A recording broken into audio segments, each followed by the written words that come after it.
Andy, thank you for joining the Information TI-TV in Davos. It is great to see you. Great being here. Thanks for having me. So I think we last spoke around 2 years ago, and have things changed? At the time, you were talking about Amazon's unique position in AI being all parts of the stack, from the chips, the data centers, to the models, to the applications. So we'll get into all of that, and I'm excited for the updates.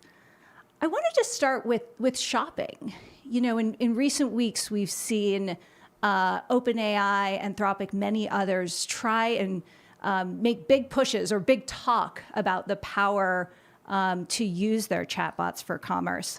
I'm wondering, is that a threat or opportunity for Amazon? Well, first of all, it's great to be here with you. I appreciate the time. I think that we're excited about agentic commerce. I think that it has the chance to make it easier for customers to find what they want. You know, if you know what you want, it's pretty hard to find a better experience than popping onto Amazon and searching and finding it. But the one place still where physical retail has some advantages, in my opinion, is the ability to go in, not know what you want, ask questions, refine those questions, have somebody point you to different things. And I think agents are going to help customers with that type of discovery. And it's part of why we've invested so much in Rufus, which is our shopping assistant, which has really gotten quite good. And I think that over time that we will work with other third-party agents as well. I think today the experience hasn't been great yet. You know, I think that a lot of these third-party agents, they don't have your buying history, they don't have what you like. A lot of the information about pricing and the product is off. But over time, I do believe that we'll get better. I also think there needs to be the right value exchange between the agents and between the retailers themselves. But I am optimistic that those will work out. We're having conversations with lots of people, and I'm very bullish on agentic commerce. And so those conversations, you mentioned some of the economic terms. Someone liked it almost to like, we need the tariff system set up. I don't know if that resonates at all, but I do wonder, why do a deal with OpenAI and commerce? You mean you're Amazon? Like, what would be the benefit? Well, I think that when you get down to what really matters for customers, which is what we spent all our time thinking about, I think in retail it's going to be really broad selection, which agents are pretty good at aggregating, but then it's really low prices, very fast shipping. You taking care of the customer the right way, having your personalized history so we put the right things in front of you and can make recommendations. And those things you don't really get in agents typically. You know, people who are regularly shopping on Amazon are going to find the low prices they want on Amazon, the same day or next day shipping at Amazon, the personalized history they know will take care of them. And so, you know, I think what will happen over time is that you'll find most retailers will have their own agents, and then you'll also have third-party agents. And we'll see over time how many people want to shop their retail on kind of a generalized agent versus where they go every day and seeing the product and having, if it's a good agent like what we've been building with Rufus, which we'll keep improving, you're right there and you can one-click shop. And so I think a lot of people are going to choose to use our agent. And then when we can find opportunities to make the experience right for customers with more generalized agents, we'll have those conversations too. Stay on OpenAI for a second. They've said they're going into the advertising business. So, I mean, you can envision a world, or they're probably envisioning a world where I'm looking for new shoes on OpenAI and they're giving me an ad for those shoes. How does that affect Amazon's advertising business? Well, I mean, look, there have always been lots of ways that you can find products. I mean, as meaningful a business as our retail business is, it's still just about 1% of the worldwide global retail market segment. And so there's lots of places that you can do research on products, that you can choose to buy products. And, and as such, when you're displaying lots of different pages to people, you have the opportunity to introduce them to new products. But people still largely start with Amazon, who shop on Amazon, I think in part because we have such broad selection and low prices and really fast shipping. And, I think one of the things that matters with advertising is consumers aren't that tolerant of you just putting an advertisement in front of them that has nothing to do with what they're looking for. And so our advertising team spends most of their time, and as most of their people who are really AI and machine learning experts, to make sure that we're putting items in front of people that are relevant to what they care about, both what they've searched for and what they've bought before. And so, we continue to work hard on that. I'm sure others will as well, but it's not simple to do that well. Mm-hmm. And one more on the topic, the information reported that you've been in talks to invest in OpenAI. I know, anything to announce? Well, as you probably can imagine, there are a lot of rumors about us and about lots of other companies, and we don't comment on those. But I will say that we have a lot of respect for OpenAI. We just did a very significant agreement with them. You did, which I think I yelped when I saw it, because that was one of the things. Yelp might be an overstatement, but I like the term Yelp. Yeah. But two years ago, they weren't a current partner. Obviously, Anthropic, which still is a main partner. So you did the cloud deal, and I think we had had many conversations with OpenAI, and we have a lot of respect for them. And I think both of the teams really wanted to find a way to work together, and we were both happy that we were able to build that agreement. And I hope that we have a chance to deepen the relationship over time. Mm-hmm. Okay, let's talk chips. I know they're the hot topic in the industry of many. You've had a lot of news around Trainium, your chip, and talked about the much lower cost of what's out there. What are you seeing in terms of new customer adoption? And are there any big new customers coming online for it? Well, as you know, the chips are such an important part of the performance and the cost structure for people running technology infrastructure. And, we learned in the CPU side of the business, we had this deep relationship with Intel, which we still do. But when you have a significant leader, it's not always their priority to take price performance down for customers. And one thing we learn about customers over and over and over again is they want better price performance. And so we built Graviton, our own custom CPU silicon, which is about 40% more price performant than the leading other x86 processors. And that has been really great for our customers and business. And about 90% of our top 1,000 customers now use Graviton in a very significant way. And we just saw this same movie happening in the AI space. And we have a very deep partnership with NVIDIA, and we will for as long as I can foresee. But customers badly want better price performance. And so that's why we built Trainium. Our Trainium 2 chip has been fully subscribed. Anthropic runs hundreds of thousands of Trainium 2 chips as they're building their next model of, they're training their next model of Claude on top of it. And, it's a multi-billion-dollar business, and we just released Trainium 3, which is our next version of the chip, which is 40% more price performant than Trainium 2. And Trainium 2 was about 30 to 40% more price performant than the other leading GPUs out there. And so it's just, if you want to allow customers to be able to use AI as expansively as they want, you must take the cost of inference down, mm-hmm. and the chip is a big piece of it. And if you're building a big inference business like we are, if you want to have a business that not just lets customers pay less, but also where you have sustainable margins over time, you're strategically disadvantaged if you don't have your own custom silicon. Do you see a world in which AWS is primarily a Trainium cloud?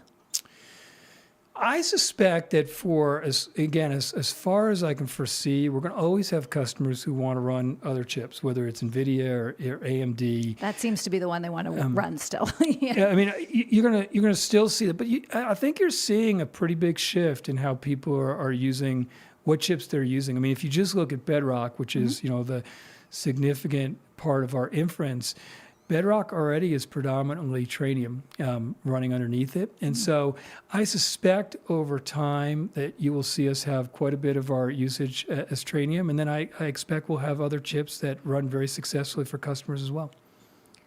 On the data center side, there's been so much news around energy and questions about that.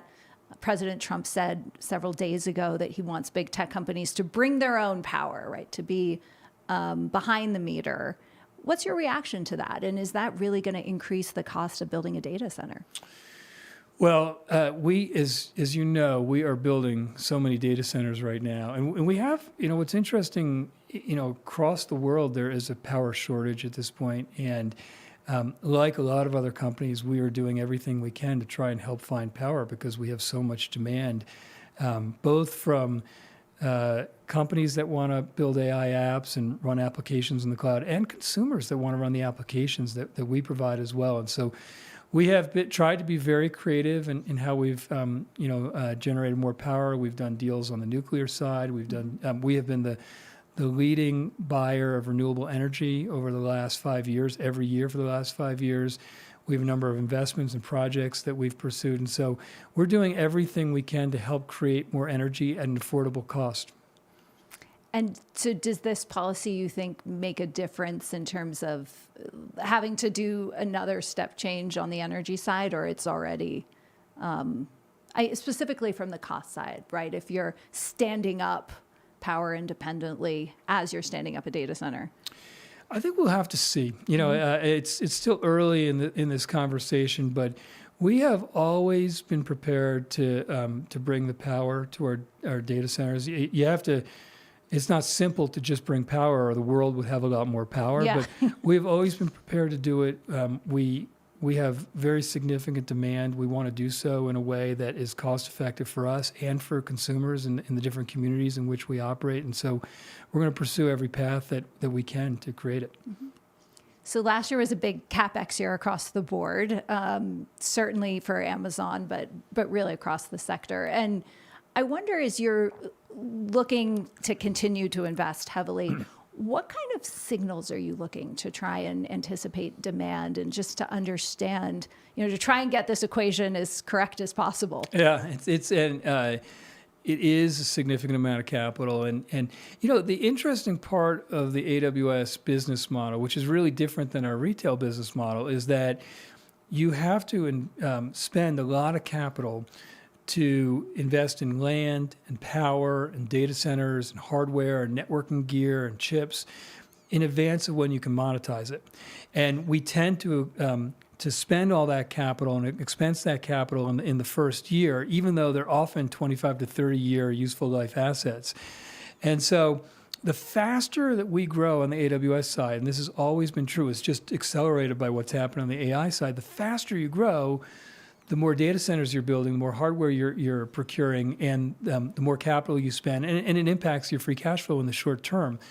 But then as you monetize those assets over a couple of years, and you're then monetizing them over a bunch of time that you've already expensed it, in the medium to long term, that free cash flow and the operating income and the return on invested capital look very good. And so I think we're just in this stage right now where there is so much demand, and we're not at this point. We're not just trying to guess whether there's demand. We have so much demand. I think the industry would tell you as a whole there is still not enough capacity, even though it's gotten better than it was 18 months ago. Yeah.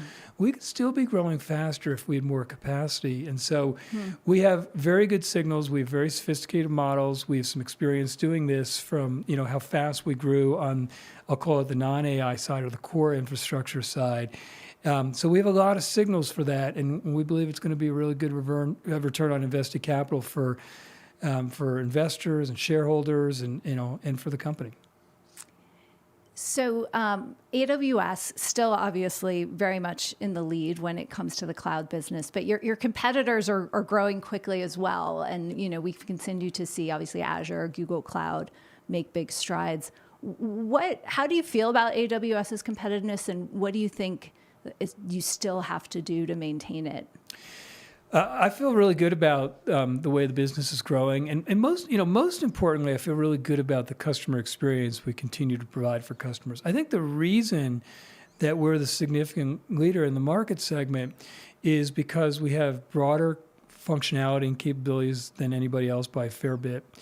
I think our operational performance and our security are advantaged, and then I think most customers, when they move to the cloud, they want to come with the same software they're used to using, but use it in the cloud in the same systems integrators. And we just have the broadest ecosystem of anybody else. And so that customer experience continues to be, I think, the best of what you can find.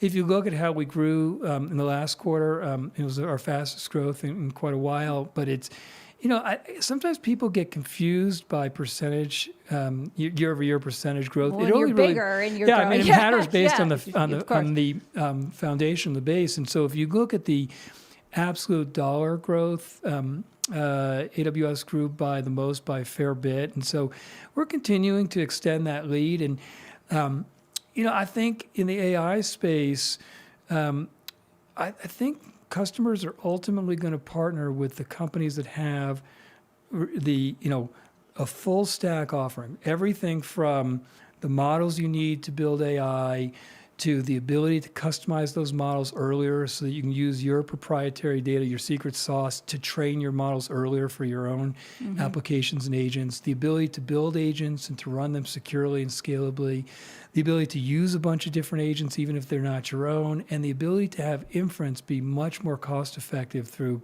custom silicon. And so I think those are all, real advantages for us. And I think if you couple that with the fact that most companies are going to we're in this really interesting stage of AI adoption, in my opinion. It's very barbelled. So you have a lot of use by the AI labs who are consuming gobs and gobs of compute right now, and maybe a runaway app or two like ChatGPT. Then the other side of the barbell are enterprises who are really using AI for cost avoidance or productivity, customer service, business process automation, things like that. But the middle of that barbell are all the enterprise workloads in production that are not using inference yet, that will. And so we're still at this relatively early stage. I believe that middle part of the barbell is going to be the largest absolute segment. And I think when enterprises get to deploying their production apps using inference and AI, they're going to want those applications to run close to the rest of their other applications and where their data is. And just the largest amount by a fair bit resides in AWS. And we're making it easier and easier for customers to be able to run their core workloads with their AI workloads. So, I really like the pace of innovation. I really like the customer experience, and I like the products that we're building that customers are seemingly enjoying. And do you feel like you've always taken the multi-model approach and giving customers access to many models? You're also investing deeply in Nova and your models. Yeah. Does Nova need to be on the frontier like Gemini or Claude for AWS to see all that growth in the future? I think that we can be, I think we're having a lot of success right now with lots of different models. And I think we can moving forward with lots of different models. And I think, as most people know who've built a generative AI app, you need, it starts with a model. It's not the only thing. Sometimes people confuse themselves that if you have a good model, it means you're going to have a good generative AI application. Yeah. It's not true. There's a lot of work to hone the application for your endpoint. But, whether you have, you're interested in, a frontier model like Anthropic or an open model like Llama or Mistral, or something that's very cost effective and low latency like Nova, or video models like Luma or 11 Labs. Like we have a really broad array of models for people in Bedrock, and that has been very successful for people. I think it's going to be important for us to continue to develop and evolve Nova. I think it's strategically important because it allows us to have better control over cost. It allows us to help push price and price performance for customers. It allows us to move at the speed we want to on features. And it allows us to have the latency that we want for customers. And so we strongly believe that customers are going to use different models for different applications. Actually, in a lot of applications, we find customers using multiple types of models. And we're going to provide that choice, and one of them is going to be Nova. Mm-hmm. All right. I know you're almost have to set about your day at Davos, but I've been here for a day and a half, and so much of the conversation has been AI and jobs. And I know this is a question you get so many ways because Amazon's such a large employer. But what is the right way? I mean, if 10 years from now, is Amazon's workforce larger? Is it smaller? How can people out there think about this workplace disruption that AI is bringing? Yeah, well, I wish I knew the exact answer. Would make some parts of life easier. I mean, I think that, look, we have about 1.5, 1.6 million people at the company today, if you across what you might call corporate as well as our fulfillment network. And I think we will have a lot of people for a long period of time. And my own view is that in the short term, quite a short to medium term, that you will find that a number of jobs that we've just thrown people at over the last 20 years, all of us in the industry, you'll find more of those jobs are able to be supplemented and a lot of the work done by AI, whether it's coding or customer service or research or analytics. I mean, even if you think about, building a spreadsheet, it's going to be really different, I think, than the way we've done it the last 20 years. But at the same time, what I think is going to happen is two things. One is, I think there are going to be lots of people in all those jobs. It's not going to wipe out all the jobs. There are going to be lots of people in those jobs. And they're going to start every single one of their initiatives at a much more advanced starting point because AI is doing a lot of the rote work that we've all had to do. And so I still think you're going to have a lot of people in all those areas. And then I also think there are going to be new jobs created. And that's what happens with every technology change. I mean, 15, 20 years ago, there was no such thing as cloud architects, and there's now many, many tens of thousands of cloud architects. And I think even just, look at companies like Mercor, who are, taking people who have different vertical expertises and allowing them to apply that to shaping models. I mean, some of these jobs just didn't exist.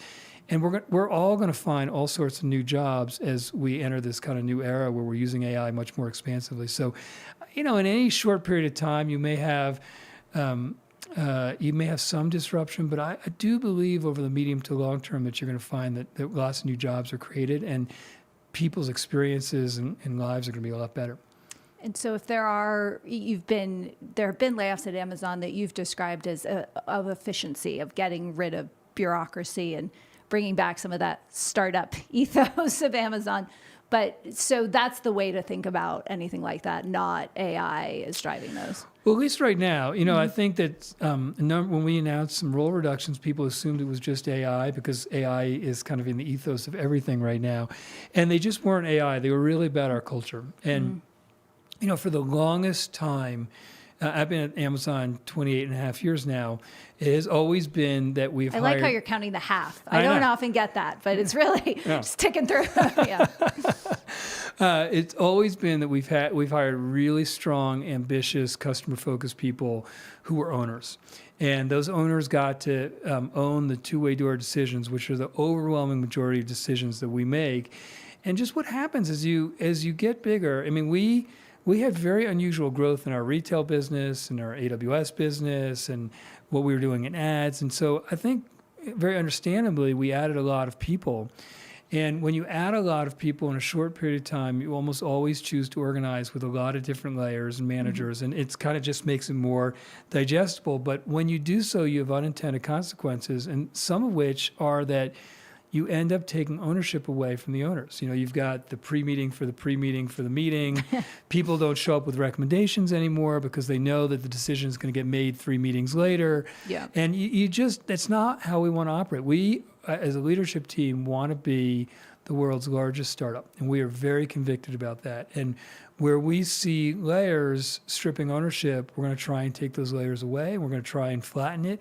And we want our owners to be able to own. And so wherever we see obstacles to being able to move fast and have owners feel ownership, we're going to do so. And that has nothing to do with AI. Over time, there may be certain job functions where AI is really helping, where you change your allocation of people. But that hasn't been the case really today. Mm-hmm. All right, Andy, we'll let you go. Are you meeting with the president, actually? That was one of my questions. I don't know. I suspect I'll have an opportunity to interact with him in the next couple of days. And, this is such an amazing place with so many people that are so smart and that we do work with all the time. And so the opportunity to meet with people and to discuss how we can work together and to try and solve some problems together and to hear what the issues are. Both business-wise and geopolitically, very useful for the team and me, and I like being here. What's your number one issue on your agenda for talking with even just government officials if it's not the president? I think, it depends on who you're talking about. I mean, I think, there's so much discussion about, there has been so much new regulation over the last couple of years, particularly outside the U.S., some of that, I understand where it's coming from. Some of it is pretty constraining and I think maybe not great for customers in those geographies. So I think we're trying to have conversations about how to accomplish what governments want to accomplish, but also make it easy for their companies and for their consumers to have the experiences that they get elsewhere. And that's probably going to be a topic of conversation this week. Wonderful. Well, Andy, thank you for joining us at TITV at the World Economic Forum. We really appreciate it. Thanks for having me. I appreciate it.